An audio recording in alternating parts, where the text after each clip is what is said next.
कंधों पर करोड़ों की उम्मीदों का बोझ, वो उम्मीदें जो हर बार मैदान पर उतरने से पहले एक नई कहानी लिखने का सपना देखती हैं। Jasprit Bumrah has to break this now.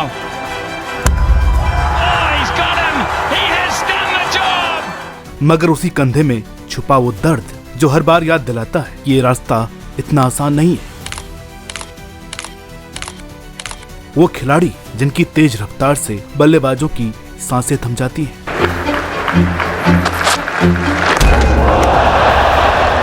जिनकी यॉर्कर से स्टंप्स बिखर जाते हैं,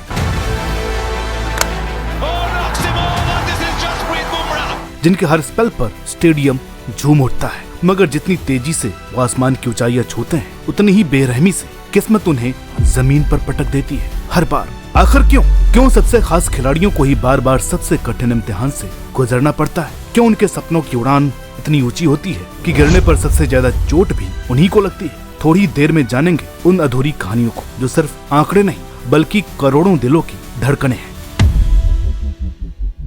दोस्तों, जरा गौर से देखिए इस तस्वीर को। हैंडल विथ केयर, चौंकिए मत।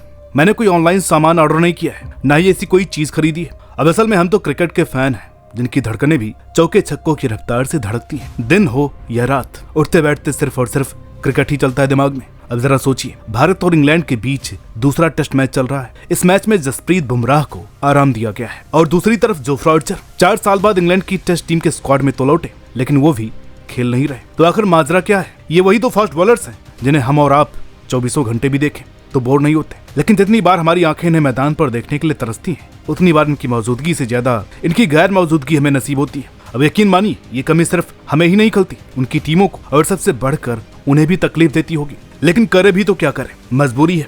बॉर्डर गावस्कर ट्रॉफी याद है ना, जब बुमराह आखिरी टेस्ट में इंजर्ड हो गए थे, तब डॉक्टर ने साफ साफ कह दिया था अगर लोअर बैक में एक और चोट लगी तो करियर खत्म समझो। बीसीसीआई को साफ चेतावनी दी गई थी, उन्हें बेहद संभाल कर इस्तेमाल करें। फिर भी बुमराह ने कमबैक किया और आते ही 43.4 ओवर झोंक दी। अब सिर्फ 7 दिन के गैप के बाद उनका दूसरा टेस्ट न खेलना बहुत से लोगों को चुभ रहा है। एक बुमराह फैन के तौर पर हमें भी दुख है और थोड़ा गुस्सा भी, लेकिन एक भारतीय क्रिकेट टीम के सच्चे फैन की तरह बुमराह को लंबी पारी खेलते देखने की उम्मीद हमें इस फैसले में तसल्ली भी देती है। सच कहें तो बुमराह की बॉडी वैसी नहीं है जो लगातार 5 टेस्ट झेल पाए। इन्हें सच में हैंडल विद केयर करना ही होगा। अब ऐसी ही कहानी है जोफ्रा आर्चर की भी, मगर रुकिए, सिर्फ बुमराह और आर्चर ही क्यों? आज हम बात करेंगे क्रिकेट के उन हैंडल विद केयर खिलाड़ियों की जो टैलेंट में अव्वल है, मगर फिटनेस के मामले में कब फट जाए कोई नहीं जानता। और इस लिस्ट की शुरुआत करते हैं उस खिलाड़ी से जो अगर अपने दिन पर हो तो सामने वाली टीम को मैच में बने रहने लायक भी नहीं छोड़ता। मिचेल मार्श, ऑस्ट्रेलिया का वो हरफन मौला जिसकी क्लीन हिटिंग देखकर स्टेडियम की बाउंड्री भी छोटी लगने लगती है। चाहे ओपन करवा लो,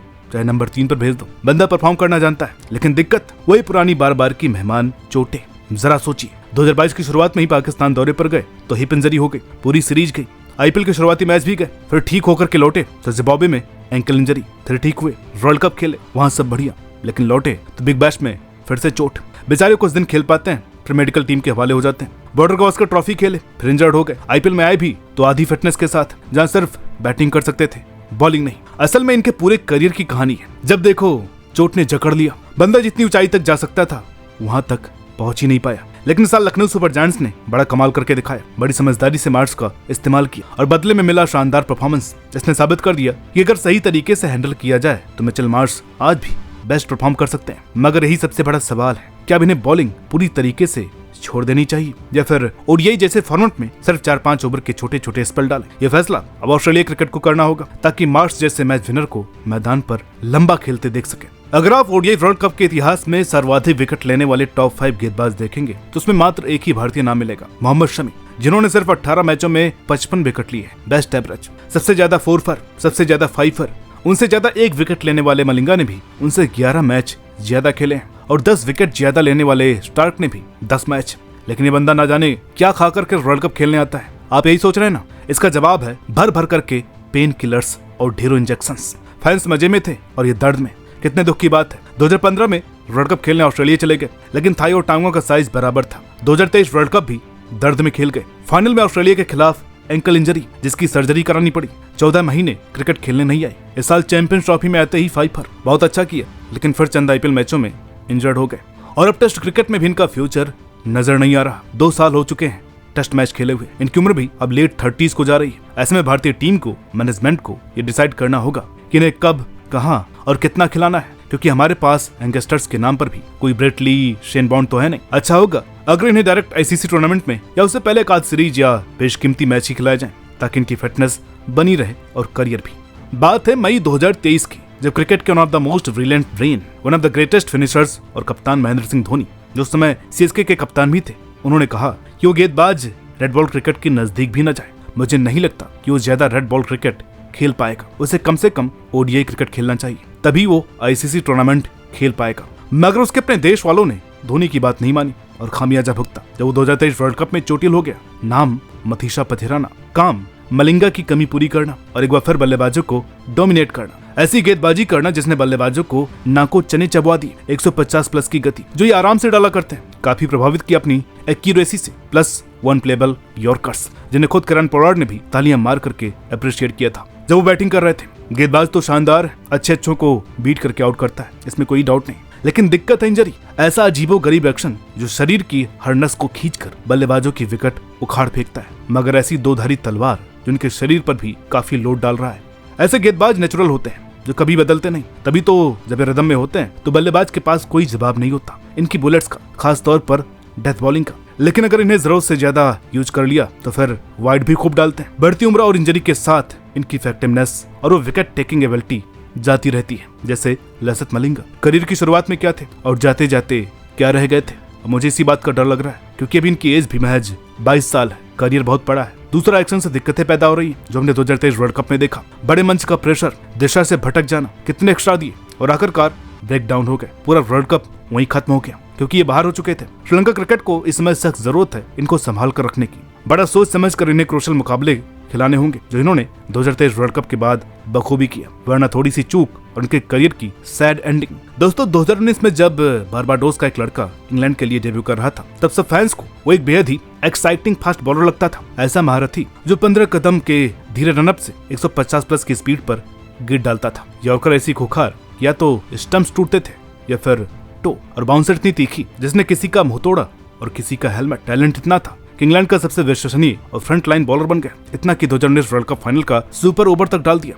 कई एक्सपीरियंस गेंदबाजों के बावजूद वो भी कहते थे कि होगा तुम्हारे पास बुमराह, हमारे पास भी आर्चर है। उस एसएच में आर्चर का आतंक था। स्मिथ को कंकशन, लबुशेन को आते ही मुंह पर बॉल। अगर बुमराह से ज्यादा नहीं तो इनसे कम भी नहीं थे 2018-19 वाले आर्चर, जो सफलता कुछ ही समय में इन्होंने व्हाइट बॉल और रेड बॉल क्रिकेट में अर्जित की। किसी को कोई शक नहीं था कि आने वाले 5 साल में ये कितना आगे निकल जाएंगे। टैलेंट की कोई कमी नहीं थी इनमें, लेकिन इंजरी भी होलसेल में थी। 2021 में भारत आए थे टेस्ट खेलने, तो उसके बाद कोहनी फ्रैक्चर हो गई, पूरा साल बाहर हो गए। दिसंबर में सर्जरी कराई, मार्च 2022 तक बाहर, फिर चोटिल हो गए, स्ट्रेस फ्रैक्चर, कमर में चोट। इंग्लैंड बोर्ड की यहाँ पर तारीफ बनती है, जिन्होंने इन्हें बहुत बैक किया, हमेशा सपोर्ट किया। ऐसे मुंबई इंडियंस ने 2022 में इन्हें चोटिल होते हुए भी खरीदा। और देखें, इंजरी किसी को भी खुशी से नहीं होती।